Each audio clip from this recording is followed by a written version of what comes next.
हाँ भाई, पार्ट 4 आपका पूरा हो गया था।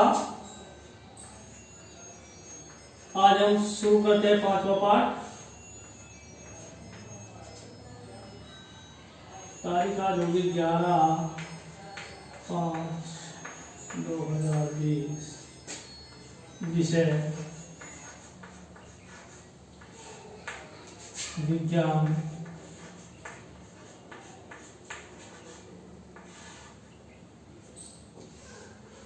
कक्षा 8 पाठ 5 बल तथा दाब।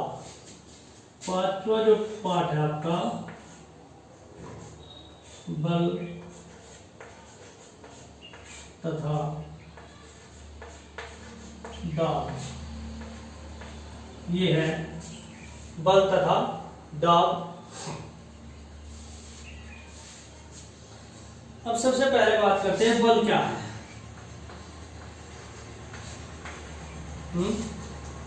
बल भाई, आप कोई वस्तु है, ये रखी है, ये कोई वस्तु रखी है यहां, जब तक इसकी स्थिति, कोई भी वस्तु तब तक स्थिर है जब तक उस पर कोई कार्य न किया जाए या कोई बल या कोई शक्ति प्रयोग न किया जाए।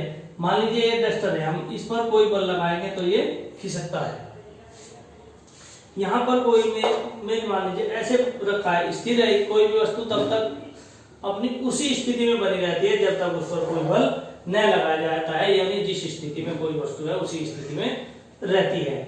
तो जब तक उस पर कोई बल या कोई कार्य, कोई ताकत न लगाई जाए तब तक वस्तु अपनी स्थिर स्थिति में रहती है। आप एक ईंट उठाइए, क्या बल लगाना पड़ता है ईंट को उठाने के लिए? इसके बाद आप 2 ईंटों को उठाइए एक साथ, तो किसमें ज्यादा बल लगाना पड़ा, किसमें ज्यादा ताकत की आवश्यकता पड़ी? एक ईंट उठाने में या 2, या फिर 4 एक साथ उठाइए, तो जितना भार ज्यादा होगा उतने ही बल की ज्यादा आवश्यकता होगी। तो हम अब पिछली कक्षा में पढ़ चुके हैं, वस्तु को खींचने या धक्का देने में बल का प्रयोग होता है। वस्तु पर पर्याप्त बल लगने से वस्तु की स्थिति में परिवर्तन होता है। वस्तु स्थिर से गतिमान अवस्था में हो सकती है। उसकी गति तेज या धीमी हो सकती है। उसकी गति की दिशा भी बदल सकती है। किसके कारण? उस पर लगाए गए बल के कारण।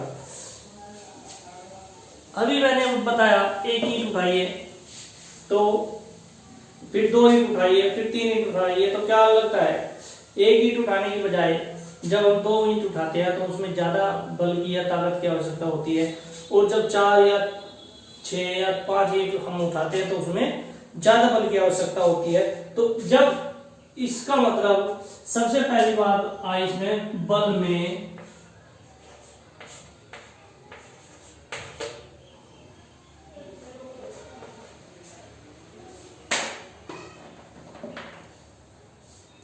परिमाण होता है।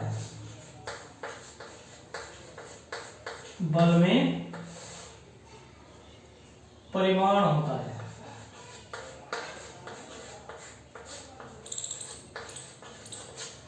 बल में परिमाण का मतलब, परिमाण से मात्रा, मतलब मात्रा, परिमाण मतलब मात्रा। तो बल में परिमाण होता है, यानी कितनी मात्रा में लगाएगा, कम ज्यादा, ये चीज बल में होती है। दूसरी बात, हम बात कर रहे थे डस्टर की। डस्टर मेज पर रखा है, उसको खिसकाने के लिए मान लीजिए आपने ये ए स्थिति है और ये ब, ठीक। हम डस्टर यहां रखा है और इसको हम यहां से यहां तक खिसकाए तो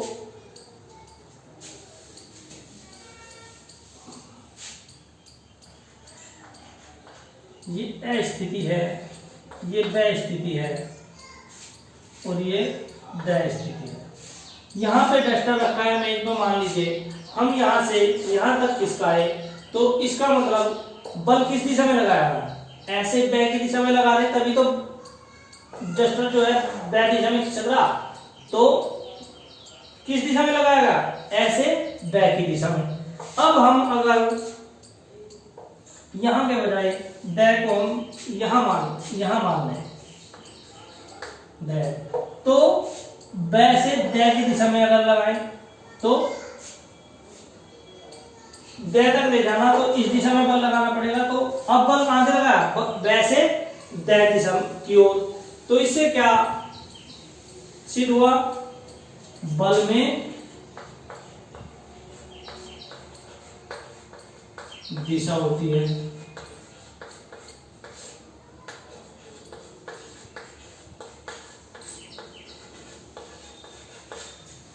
बल में परिमाण होता है यानी मात्रा होती है और बल में दिशा होती है। तो इससे क्या क्या परिभाषा निकली बल की, बल में परिमाण तथा दिशा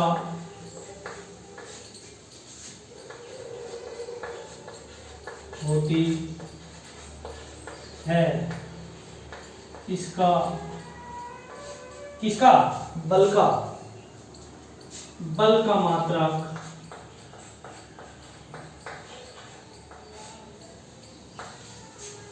क्या हुआ, मात्रक न्यूटन है।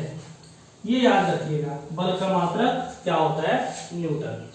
तो बल में परिमाण यानी मात्रा और दिशा दोनों होती है और बल का मात्रक न्यूटन होता है। ये याद रखिएगा आप, बल का मात्रक न्यूटन होता है। इसके बाद किसी तल पर बल लगाने का क्या प्रभाव होता है, आइए प्रयोग करके देखते हैं। संपर्क तल के क्षेत्रफल में परिवर्तन से बल के प्रभाव में क्या परिवर्तन होता है। आप एक बर्तन लें, बर्तन में लगभग कुछ ऊंचाई तक 6, 7 या 8 सेंटीमीटर की ऊंचाई तक रेत भर ले, रेत भर।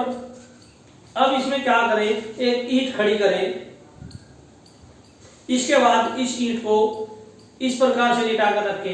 तो आप क्या देखते हैं, ईंट को ऐसी खड़ी करने पर ये बालू में ज्यादा धंसती है या लिटाने पर। तो आप देखेंगे कि अगर ईंट को हम खड़ी करते हैं तो बालू में ये अधिक गहराई तक धंसती है बजाय ईंट को लिटा कर रखने से। अब क्या करें, ईंट, तो इससे क्या पता चला हमें, इससे पता चलता है समान बल लगाने पर संपर्क तल का क्षेत्रफल कम होने से बल का प्रभाव बढ़ जाता है। भाई जब हम ईंट को ऐसे खड़ा करते हैं तो इसका संपर्क तल का जो क्षेत्रफल है वो कम है बजाय इसके। तो जब हम ऐसे खड़े करते हैं तो इस पर दाब या बल अधिक पड़ता है। तो इससे क्या पता लगता है, क्षेत्रफल अगर कम है तो बल का मान बढ़ जाता है, बल का प्रभाव ज्यादा होता है। तो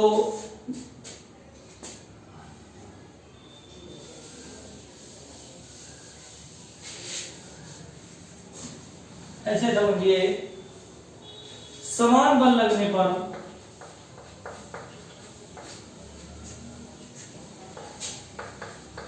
समान बल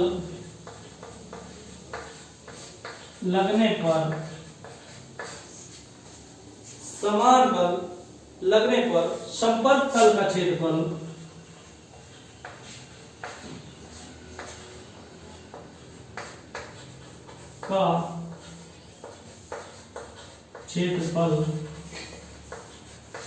कम होने पर बल का प्रभाव बढ़ जाता है। समान बल लगने पर संपर्क तल का क्षेत्रफल कम होने पर बल का प्रभाव बढ़ जाता है तथा संपर्क तल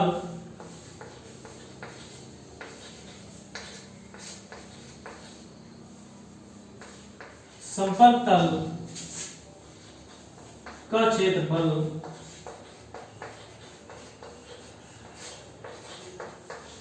बढ़ने पर बल का प्रभाव घट जाता है। अगर संपर्क तल का क्षेत्रफल बढ़ रहा है तो बल का प्रभाव घट जाएगा, और अगर संपर्क तल का क्षेत्रफल कम हो रहा है, घट रहा है, तो बल का प्रभाव बढ़ जाता है। अब क्या करें, बालू से भरा छिछले बर्तन में एक ईंट खड़ी रखे, इसके ऊपर एक ईंट और रखे, उसके बाद इसके ऊपर दो ईंट रखे, तो हम क्या देखते हैं, जब एक ईंट खड़ी ईंट है, कम धंसती है, इसके ऊपर एक ईंट रखने पर ये थोड़ी और ज्यादा बालू में धंस जाती है, और अगर दो ईंट रख दे तो ये और ज्यादा ईंट बालू और ज्यादा धंसती है बालू में। इससे क्या निष्कर्ष निकलता है कि आपका दो ईंट रखने पर ज्यादा बल लगता है, तो समान तल पर लगने वाले बल को बढ़ा देने से उसका प्रभाव अधिक हो जाता है। अगर हम समान तल है और उस पर बल बढ़ाते जाए तो उसका प्रभाव बढ़ जाता है। यानी संपर्क तल का क्षेत्रफल समान होने पर आरोपित बल का परिमाण बदलने पर बल का प्रभाव बदल जाता है। जो उपयुक्त क्रियाकलाप हमने किए उससे सिद्ध हुआ कि संपर्क तल का प्रभाव बल के परिमाण के समानुपाती होता है। यानी कि हम जैसे जैसे बल बढ़ाते जाएंगे तो उस पर बल का प्रभाव भी बढ़ता जाएगा। बल जो संपर्क तल पर बल का प्रभाव है वो बल के समानुपाती होता है, और संपर्क तल के क्षेत्रफल के व्युत्क्रमानुपाती होता है, यानी उल्टा होता है। क्षेत्रफल अगर बढ़ाएंगे तो बल का प्रभाव घटेगा, और अगर क्षेत्रफल घटाएंगे तो बल का प्रभाव बढ़ेगा। इसका मतलब बल के व्युत्क्रमानुपाती होता है। बल के इस प्रभाव को हम दाब से व्यक्त करते हैं।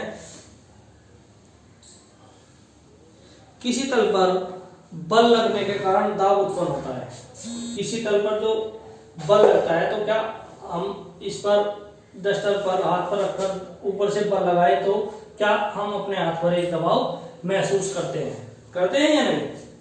या किसी और वस्तु को हम किसी चीज पर रखकर, गत्ता लीजिए, गत्ते पर कोई वस्तु रख करके आप दबाइए तो बल लगाइए तो क्या होगा, गत्ते पर दबाव महसूस होता है, किसी भी वस्तु पर दबाव महसूस होता है।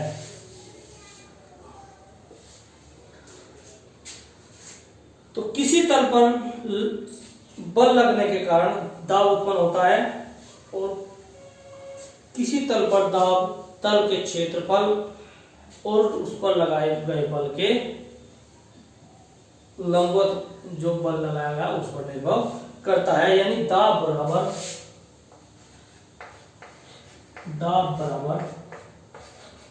बल बटे क्षेत्रफल।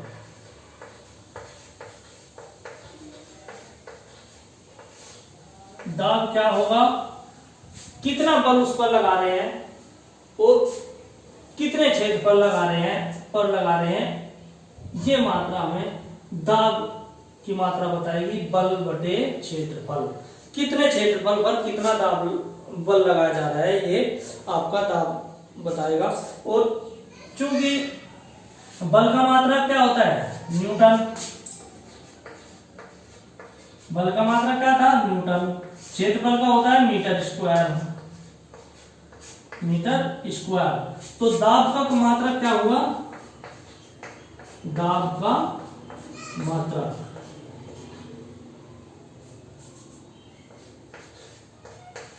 दाब का मात्रक न्यूटन पर मीटर स्क्वायर। ये दाब का मात्रक हुआ, याद रखिएगा। भाई बल का मात्रक था न्यूटन, क्षेत्रफल का मात्रक होता है मीटर स्क्वायर। क्षेत्रफल क्या होता है? लंबाई गुना चौड़ाई। तो क्षेत्रफल का मात्रक क्या हुआ? Metre square. तो दाब का जो मात्रक हुआ वो हुआ न्यूटन पर मीटर स्क्वायर। इसकी परिभाषा मैं लिख दे रहा हूं, ये जरूर लिख लीजिएगा। बल की जो लिखी थी वो भी लिख लीजिएगा और दाब की भी लिख लीजिए। दाब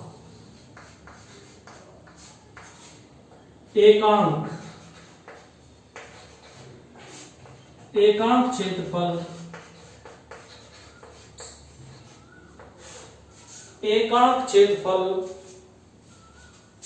पर लगने वाले अभिलंबवत बल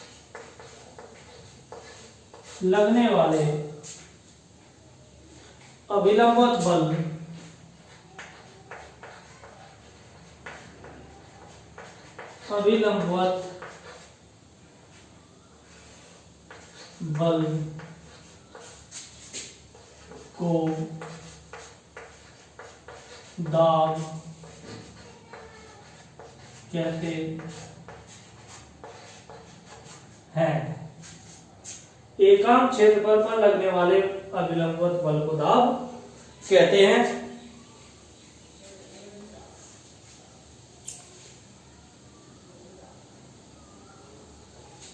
तो ये परिभाषा जरूर लिख लीजिएगा। दो टॉपिक आज हमने पढ़े, छोटे छोटे, बल और दाब। बल की परिभाषा भी लिख लीजिएगा, इसका मात्रक, ठीक है, दाब की परिभाषा और दाब का मात्रक, ये अपनी कॉपी में जरूर उतार लीजिएगा, ठीक है।